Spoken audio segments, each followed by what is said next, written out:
Hey everybody, Mark Arinsberg here with the Purenow Show. This is episode number 25. My guest today is David Luong. David is a cinematic digital matte painter. He worked for 15 years for Blizzard Entertainment on such games as World of Warcraft, and now he's working as core production senior artist at Imaginary Studios in Irvine, California. He's a very talented guy and has some really great stories to tell. Here we go. Hey, David. Hey, Mark. How you doing, man? I'm doing good, thanks. Hey, thank you so much for being on the Purenow Show. We really appreciate you taking the time to chat with us about your creative journey. Yeah, thank you. Thanks for inviting me. So, you've recently made some moves. You were at Blizzard for a very long time. Yeah, so I was at Blizzard for about 15 years, and there's just kind of like a lot of things that are happening there. I kind of felt the great resignation hitting myself too. So I was sort of thinking like how I could change things up, why I'm still here, and could I be doing something that's different, but also very fulfilling to me. And I came upon this opportunity of starting at a new startup, and I decided to just make the jump. I felt like it was the right time. I worked at Blizzard for a really long time, and I did really great things there, but I just wanted to try something fresh and new and exciting. Okay, and how's that going thus far? That happened at the end of this past year, right? December. Yeah, that happened December. I joined December 6th, 2021. So it's about 2 months now, and it's just a lot of like creative learning and just like collaborating with other artists who also have joined the company recently. We actually tripled in size since I've joined already. Wow. So I was number 11, and we are currently about 30 people already. We have 3 more people join today, which is pretty exciting. We're off to the race, and it's going to be a really cool thing. It's a long-term investment because the game won't be out for like 4 or 5 years at least. But the cinematic stuff we're going to be working on should be coming out sometime this year, and then we're going to be releasing like incremental cinematics next year, the year after. So it's going to be a nice balance of working on the cinematics and the game at the same time. Well, you know, I think most people are familiar now with the gaming world. Blizzard Entertainment, of course, is one of the top studios in the world producing gaming content. Yeah. And VFX cinematic matte artists are not always the most recognized, although it is that work that you produce that really creates this engaging environment, these beautiful environments that people get to play with all over the world, all around the clock. And you know, of course, due to COVID and whatnot, maybe the gaming industry has become even more popular and more prevalent as people spend this time at home with nothing to do.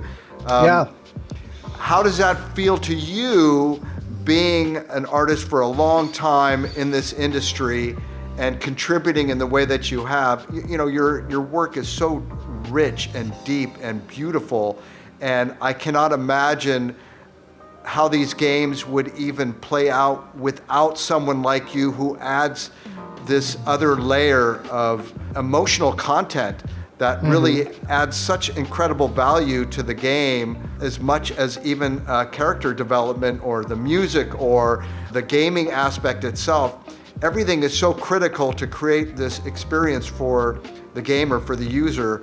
Yeah. How do you feel about that integration of what you do into this experience that pretty much, I don't know, it's got to be over 50% of the world is now engaged with at this point? Yeah, I felt very fortunate. I mean, to be a part of this legacy, this company that had so many millions of people around the world playing the game. World of Warcraft had like 12 million, 13 million people at the peak, and they're still having so many more millions playing right now. There's other games like Overwatch, StarCraft, Diablo, Heroes of the Storm, Hearthstone. There's just so many varied content that we produced over the years, and it's not just me, it's just a whole team of people. I mean, on our team for the cinematics, we had about 300 people, and that includes like writers, character artists, matte artists, 3D animation artists, effects artists, lighting artists. So many people create such amazing content, and we all pour our passion, all of our sweat and tears into this work, and we are just so happy that a lot of other people out there in the world enjoy this. And including myself, I play a lot of Blizzard games, and I play a lot of games out there myself, and I'm also a huge gamer, so during the pandemic, it's really a great way to escape the tragedy, the disheartening things that are happening with COVID. It just kind of like gets your mind off things, and it really lets you enjoy things that are kind of like in a different world that speak to you. And a lot of these games out there, they speak to people differently, and they spoke to me in a way that like really relieves a lot of the pain that I endured during the pandemic. And I feel like other people out there in the world also feel the same, where they could escape all this craziness that's been happening. So yeah, I feel very fortunate, very lucky to be part of this all. Yeah, and you're speaking specifically of the literal world of escapism and creating these worlds where one can go and have anonymity and create these characters and be part of a team environment. You know, it's all online now too, so you're playing with other people all around the world. I think it's a fascinating evolution of the gaming industry that's happened because of the internet, where it's brought people together in these environments. How has that informed you of how you create for people? Because you never know who's playing, and you have all kinds of different personality types and individuals that are in love with the gaming industry and take it very seriously, frankly. Yeah, I definitely have to take it seriously myself and other people that worked on the game or on the cinematics. We also understand that these things affect people dearly, and they really take a lot of the content to heart. You could watch some visual effects out there, and it really could be like beautiful or tell a really good story or enhance the story. And that kind of like makes it a little bit better for the person playing the game. For me, when I'm watching a cinematic or playing a game, like I really want to be touched by something and touched by something emotionally. That's what I mean. And I hope that the stuff that we create, or the things that I used to create at Blizzard and what I'm going to be creating at Imaginary, is going to be touching a lot of people's hearts and minds as they play the game, as they watch the visuals. And it's all connected to on the internet. So one person talks about it, it goes on Twitter, it goes on like Instagram or TikTok. You really have to be careful sometimes what you create and show people. But we also have a lot of people out there that are on our team to check and see if this is like a valid thing that we should be showing, or something that we should be creating, something that's worth giving your heart and soul to out there in the world. Well, and it's interesting too that you're working with very large groups of people, and it requires a lot of cooperation and collaboration. How is that structured to work when you have 300 people just in your specific area, and you have to coordinate all that creativity and execution and delivery? It sounds like an incredible feat. Yeah, we are lucky to have great managers and producers on the cinematics team. And just going from the cinematics team of about 300 people to the gaming team, some of the game teams are also about 300 people large too. And altogether at Blizzard, we have about 2,000 people. So it definitely is a huge endeavor to manage everyone. We have a lot of people in place to help connect one team to another and disseminate the information out and talk to the artists, talk to the technicians, talk to the other team members, the game developers, to be all in sync. Luckily, like me working there at 15 years, there's really been like a lot of improvements that have happened over the 15 years there. So it's a lot of people working together and believing in each other and having that teamwork, creating something that's, you know, bigger than yourself. So all of us combining together to create something that's just great and wonderful. You're listening to the Purenow Show, a creative podcast for creatives presented by Balance.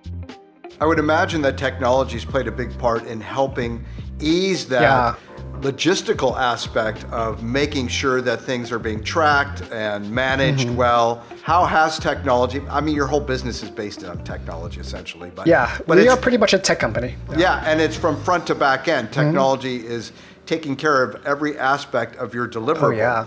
How have you guys leveraged that, and what do you see the future holding now that you're with this new company? What is their vision?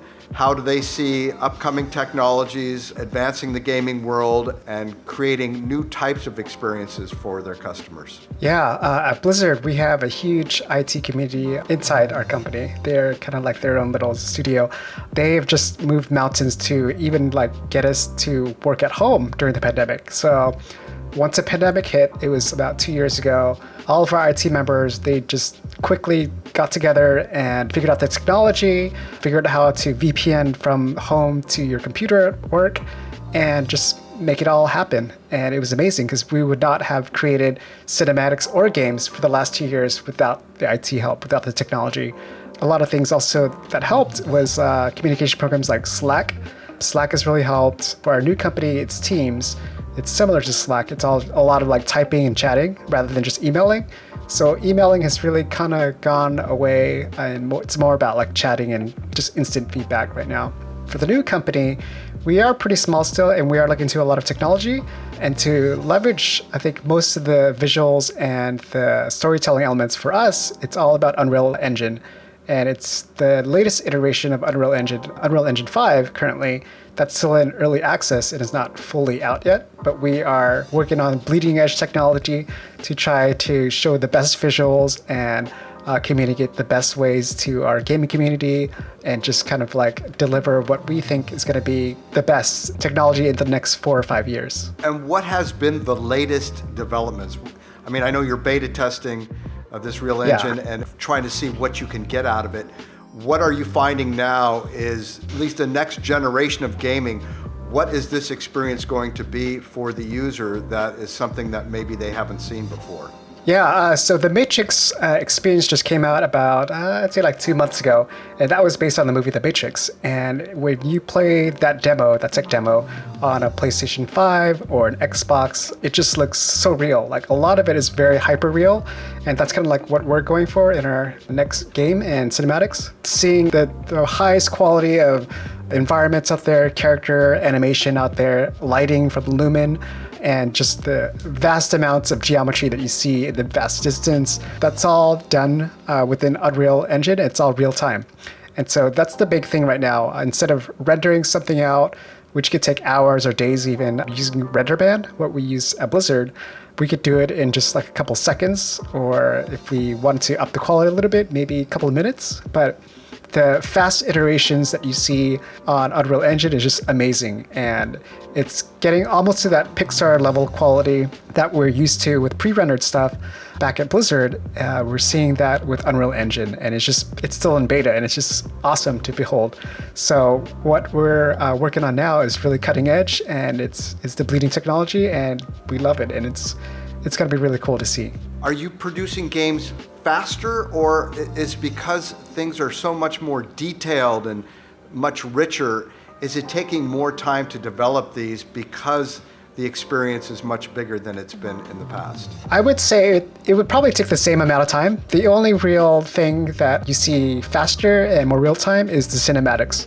So that's all the cutscenes that you see when you're playing the game, and it just stops and then it shows scripted environments and scripted play that enhances the story. Or something like an intro to a game, you'll see like a little video. That video used to be pre-rendered and they would take a long time to render, but now it's pretty much real time when you're playing the game. So that stuff is going to be a lot faster, but the gameplay and the gameplay creation itself, I think it's still going to take about the same amount of time, at least 3 to 5 years, because of the detail that needs to be put into it and the polish and all the artwork that needs to go into it, and the tech and such. So there's two worlds too. Now there's the gaming world, and there's like 3D film and animation. Yes. And I know that they're similar, but one is an ongoing and one is a one-off. You're working in the gaming industry, but a lot of what you produce is also seen in cinema, in the film industry. How do you see that crossover happening? I mean, because the lines are beginning to blur. People go to these movies, and now they're playing that game at home, essentially. Right. How do you see that kind of an interlocking of the motion picture entertainment industry and the gaming industry? I think for us, that's kind of what our goal is, to present to the world when we create this game and create the cinematics for the game. It's going to be one true experience where it's basically a cinematic experience playing a AAA game, and hopefully people won't tell the difference between the two, and it's going to be a really cool experience. Working in the game industry for 15 years, but it's also part of the film industry because of the way we create the cinematics. And the cinematics is basically a short film for the games. And it's using the same technology as the film industry applied to the visual effects for the games, but not on the game engine itself. It's just a separate entity. For that, it's kind of like a thing that kind of pushes the story or shows people what the game could be. It gets people excited. That's what the cinematics do. But for this upcoming game at Imaginary, we are aiming to have that all in one cohesive environment, one experience. Cool. All right, let's get in the Wayback Machine, David, and Sure. find out how all this began. So there must have been, I mean, I know that you were enamored by certain movies like The Terminator and The Matrix, and had certain experiences early on in gaming that got you excited about this. Can you recall perhaps what that spark was, what that was very early in your childhood that put you on that path to where you are right now? Yeah, I was the youngest child of 6 siblings. So there were 6 of us growing up in the 1980s, and my brothers and sisters would always have some kind of gaming entertainment system out there. They would have the Atari, or they'd have the NES, the Super NES after that, and arcade games. And so I grew up really loving games because they played it, and I always wanted to play it too. And it's just this experience of escaping where I was, because I grew up pretty poor. My family was I was the first generation from Vietnam. My parents immigrated there in the 1980s, and I was born here in 1981. And we didn't grow up very privileged at all. We didn't have very many things. We didn't have much money. And these games provided that escapism. And I really attached to that. And same thing with movies. Growing up movies, I really loved fantasy movies like The Neverending Story, where there's a lot of imagination out there to apply to certain things in life. And that really stuck with me, along with the amazing visual effects there done by Industrial Light and Magic back in the 1980s. They also did Star Wars back then. They did a whole bunch of other movies out there. And that pretty much gave me the spark, I would say. The combination of the old school 1980s games and the fantastical and science fiction movies of the 1980s really got me to where I am today. How did you start acquiring the tools, the skills to begin to be able to do this work yourself? In the 1990s, that's when my brother, again, inspired me to do things. He got a computer, one of the first personal computers at home. And even though they were very weak and not so powerful back then, it cost like $2,000 to $3,000. So we finally scrounged enough money in the family to get one of these. And got into AOL, found out the internet, and kind of self-taught myself a lot of things. Started doing some HTML, getting into websites, graphic design, and then into high school, I started learning how to create a whole website for journalism class. So that was really fun. And it was all self-taught, going on the internet and just kind of looking at the resources there, what the community was talking about, how to create things, how to do HTML. And then from there, it was just so fun for me to be learning all this stuff on my own. And then afterwards, I went to college, but then I found myself trying to appease my family, my parents, whereas like typical Asian families, they wanted me to become a doctor, a dentist, a lawyer, just because they know that they make a lot of money and you're not going to make any money otherwise. And so they put me on this path of being a major in biology. And then I really liked music also, so I tried to minor in music. But then after 2 years of going to a local college nearby, I found myself disinterested and not really paying attention and not caring about any of the classes that I was taking. That's when I looked back to myself and this is not who I am. I don't want to become some biology person or getting into the field that I was not inspired to become. And I just kind of decided that I need to go back to my roots and combined my love of games and movies and make a career out of it. And I did a whole bunch of research and found a whole bunch of colleges out there that kind of teach this stuff online. I'm like, oh, okay, this is cool. Maybe this is what I need to take the next step and get out of this and become a professional at it. And so I landed at Academy of Art University up in San Francisco and took 4 years of computer animation classes and artistic foundation, and then graduated from there and then got into the industry right after that. Well, that's a good feather in the cap for Academy of Art, and they're gone, I believe. I think they're still there. The only one that was gone is the Art Institute. The Art Institutes, okay, yeah. Okay. Yeah, they're a huge chain all over the U.S., and they were found to be preying on a lot of students and offering these degrees that were costing hundreds of thousands of dollars. and not doing anything with it. So yeah, they are out of the way, but Academy of Art is still there. Okay. It's the only one in San Francisco. That's good. I mean, I lived there Yeah. 8 years, and I remember I used to walk by all the time, and it was like a beacon in the city. It's such a big deal seeing all the students walking around with their portfolios and Right, the big old portfolios or charcoal drawings. Yeah, I did that.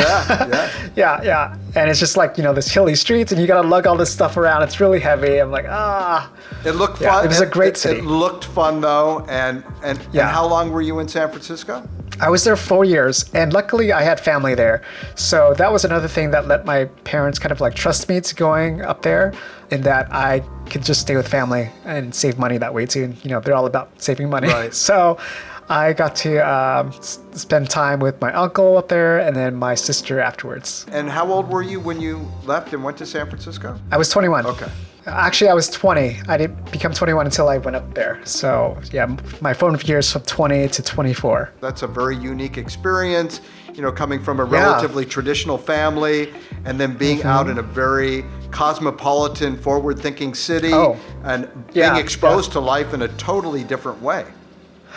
You know what? It was quite the polarizing experience to me too, because I was not out when I was there. I did discover that I was gay until I was 27 was when I came out.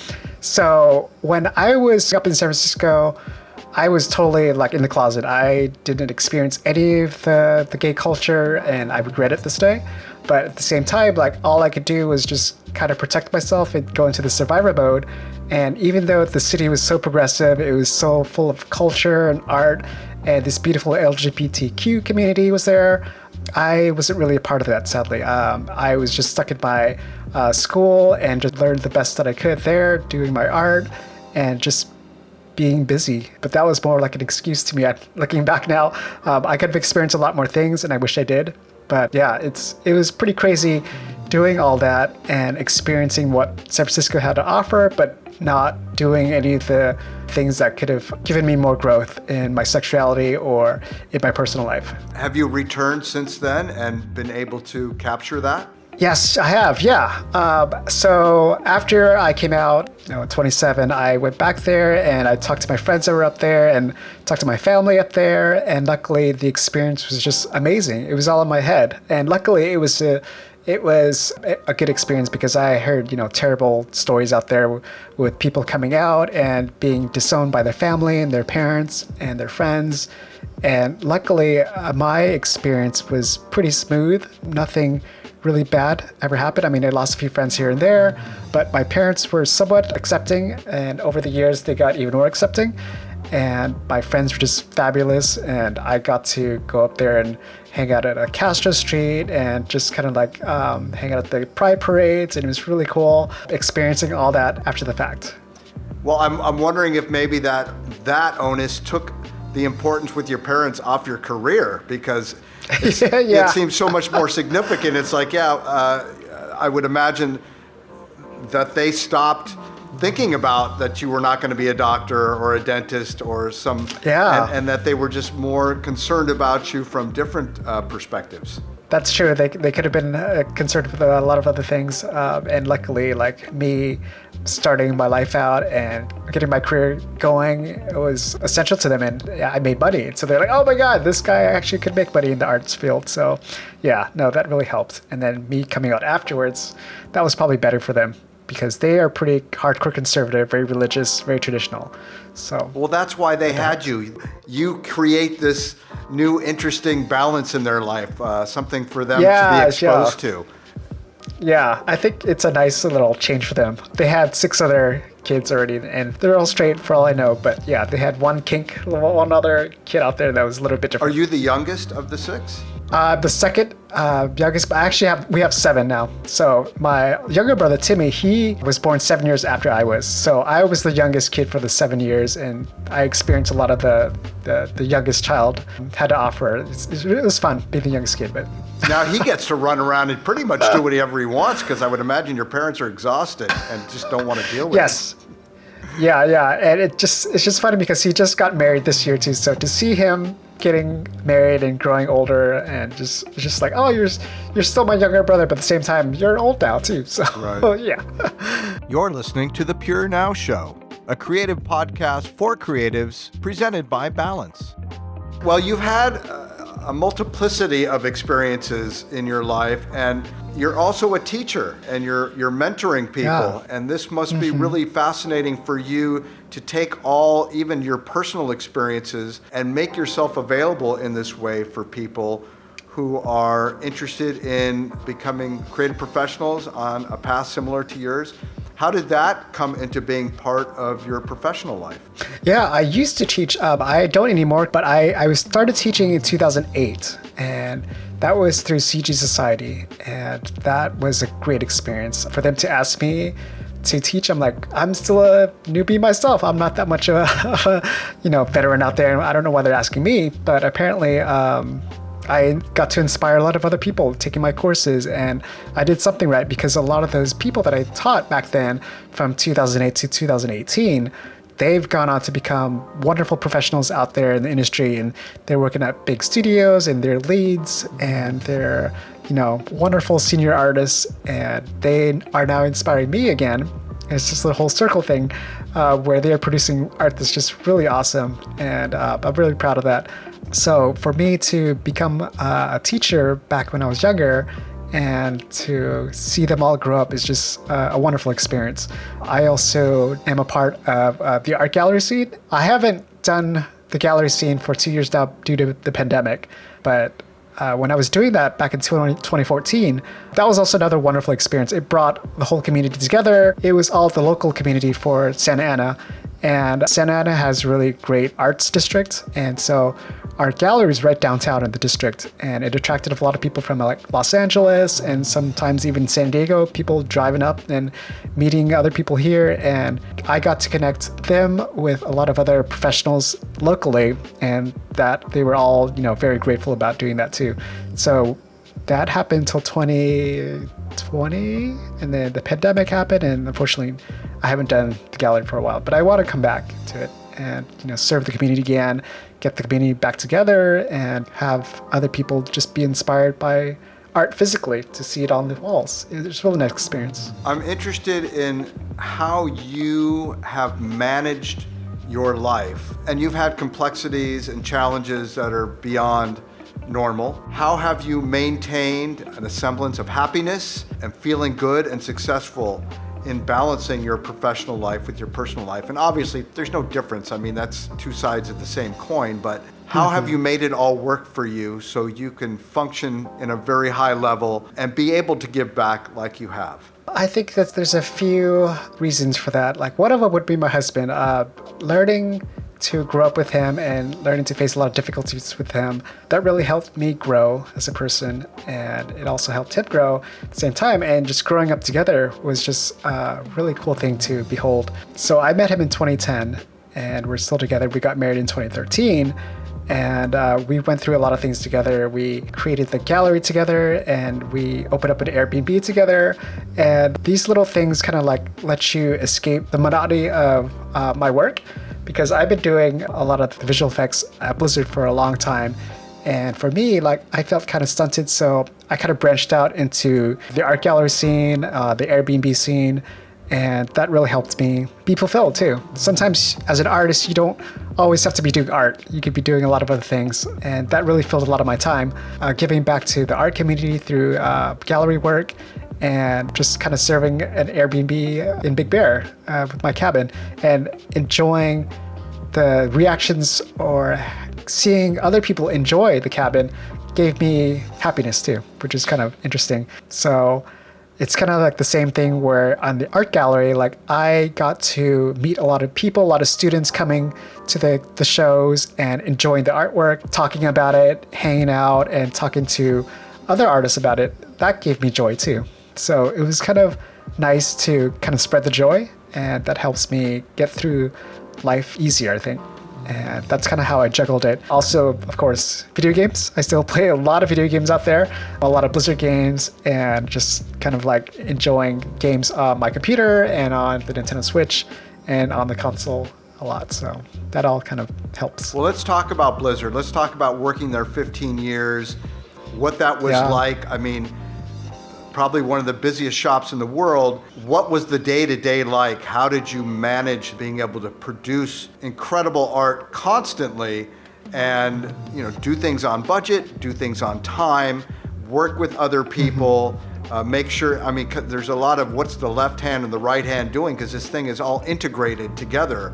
What did that look like, and how did you manage that to be successful?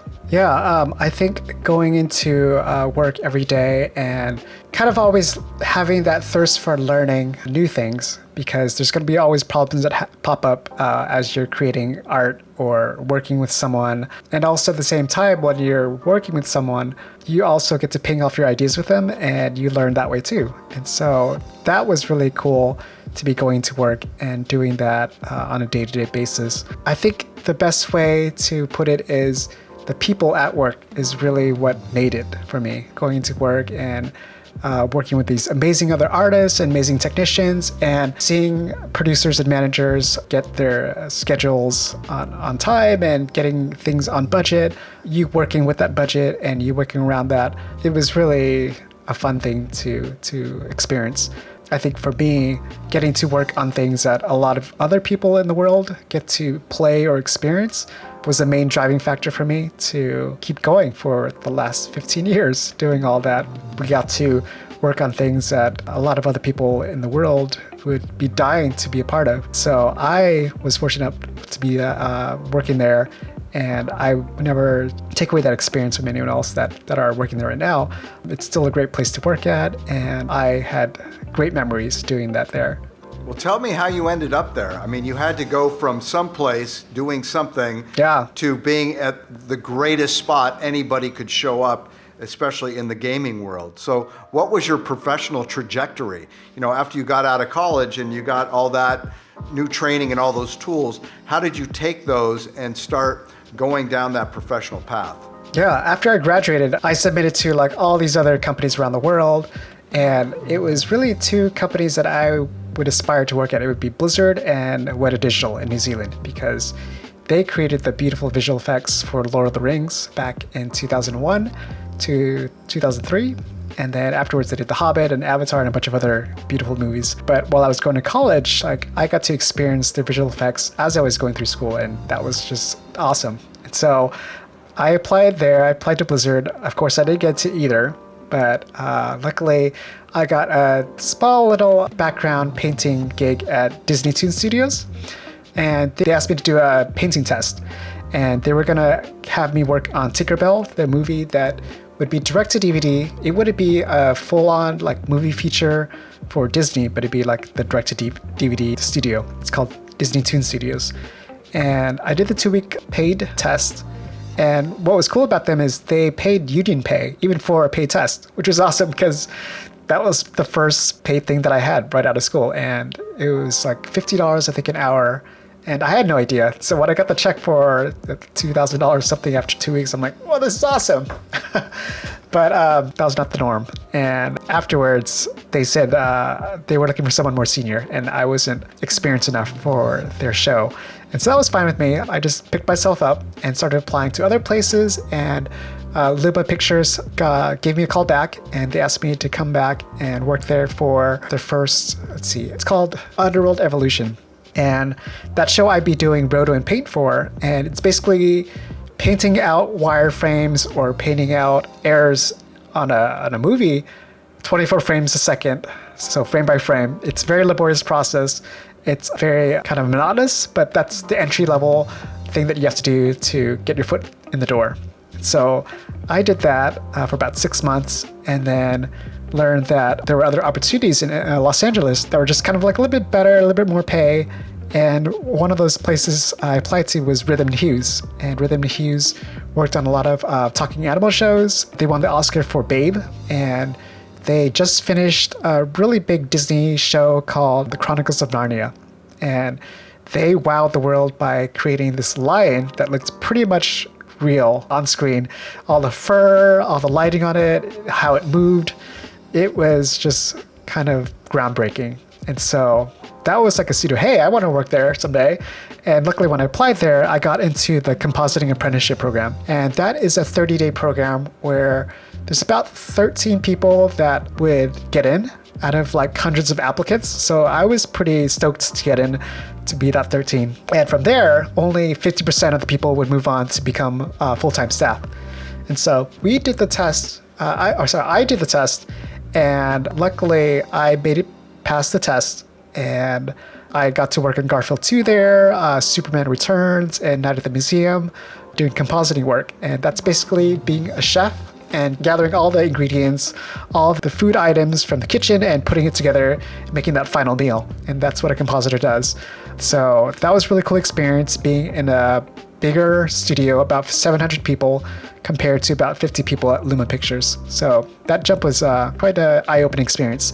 And I got to learn a lot of things there, and met a lot of cool people, networked there. And then from there, I found out that they lost the next few big projects. And so unfortunately, they had to lay off a lot of people.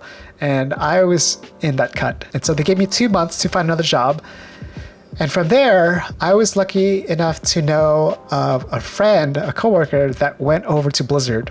And he said he was looking for other artists to go over there with him to become part of the cinematics team over there. I submitted to him my bat painting demo reel, my compositing demo reel, and it impressed the people there enough to give me a call back. And I did like a 3-hour interview, had lunch with them, had a whole bunch of things. And one of the interviewers there, he is a director now, and his name is Jeff Chamberlain. He kept saying and reiterating that if you do get this job, we don't want you to kind of like take this job and have it just be like a notch in your belt and go somewhere else within a few months. We were looking for like long-term people to work here for years and years.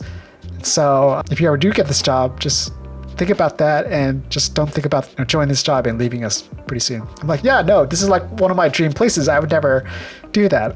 And so that was, I think, 2 weeks after I got the call to come back and work there full time. And I was just overly ecstatic. It was one of the most memorable moments, getting that FedEx in my mail and seeing the offer letter and seeing the Blizzard Entertainment letterhead and saying, hey, you've been offered this role as a cinematic artist. And it just blew my mind. And so ever since then, I was there for 15 years after and did not leave for the longest time until the pandemic happened. And I just kind of reevaluated my life and tried to change trajectories. But yeah, it was a really cool experience to finally join that company. That was one of my dream companies. Do you think to some degree maybe the pandemic offered some unique opportunities for you that would not have come along otherwise?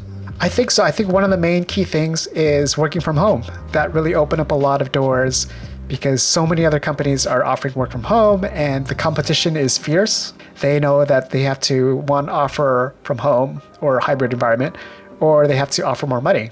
They also have to offer, a really cool place to lure you away to work at their place. And luckily, Imaginary kind of offered all three of that to me.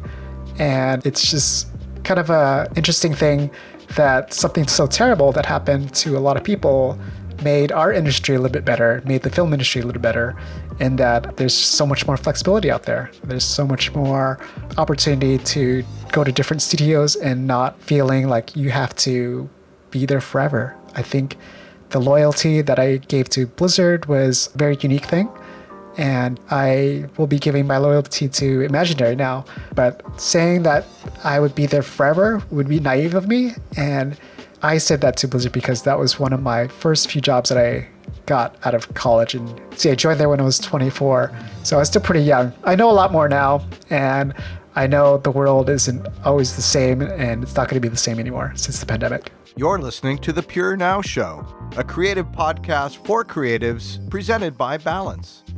And speaking of all that, maybe there's more of an appreciation for the artist now than there was previously because things have changed. Mm-hmm. There's been a shift in perception of value. Can you talk about some advice for younger people coming in? I mean, the gaming world is very enticing, and I'm sure it's highly competitive. And like you, even back in the day, people want to work for those big studios, and maybe now there's more of an opportunity because of the working from home situation where studios are taking on more people because they can manage this freelance pool of people, helping them take care of a lot more work. Yes. What would you tell somebody, your younger self perhaps, that would make it easier and maybe give a little leverage to coming up in this industry and becoming successful? I think for now, there's just so many other studios that have opened up all over the world for you to work at. For me, I was really focused just working in California and Los Angeles, actually, because that's where Hollywood was, and that's where all the visual effects studios was. But the work now is not just centralized in Southern California anymore. It's all over the world. It's in Canada, it's in Australia, China, it's in London, it's in New Zealand. So many other places out there that offer really high quality work, really high quality visual effects, really high quality games that you can pretty much work anywhere you want now. You don't have to be in the studio. You don't have to be at work. You have to learn how to manage your time now because of that. So you're not going to the office and you're not being managed and overseen directly anymore. So you have to be really the master of your own time and just kind of like be vigilant, be determined, and always be learning, because you're not going to be at the same environment as an office anymore. It's going to be at your house in the desk with maybe someone else, or maybe not. Maybe you could be alone, but always trying to keep your head up and always learning and be passionate about what you do. All right, here's an obscure closing question. If you could not do what you are doing, what area would you potentially go into as a career, or even a non-career? Yeah, I thought about this before. I'm a huge foodie and I love food, and I love the presentation of food. Kind of like, it's like edible art. And to me, it's kind of using my artistic skills still, but at the same time, my foodiness comes out when I want to become a chef someday. Like, it's like, oh yeah, I could create that food. I could like make it look pretty and make it look appetizing for people, create food for myself and my family or others, and seeing them enjoy it, kind of like the same way when I create art and having other people enjoy it. I would definitely go into the food industry and become a chef or something, maybe open up my own restaurant. But yeah, that's kind of like a blue sky thing. Well, I mean, you come from a traditional Vietnamese family. Do you have any chops? I do, yeah. Do you have any cooking skills? I do, yeah. Actually, I do some pretty cool stuff at home, but I also started learning some new recipes through HelloFresh, which is interesting. They make it really easy, step-by-step following recipes, but at the same time, you can put your own twist onto it. And that's kind of like what you do in art, too. Just kind of like go find a recipe and then make it your own and put your whole passion into it and make it a little bit different. David, it's been super awesome talking to you. You're a great guy. I appreciate your candid information about you and your experiences in the industry. And of course, wish you all the best and much appreciate your time today. Yeah, thanks so much, Mark.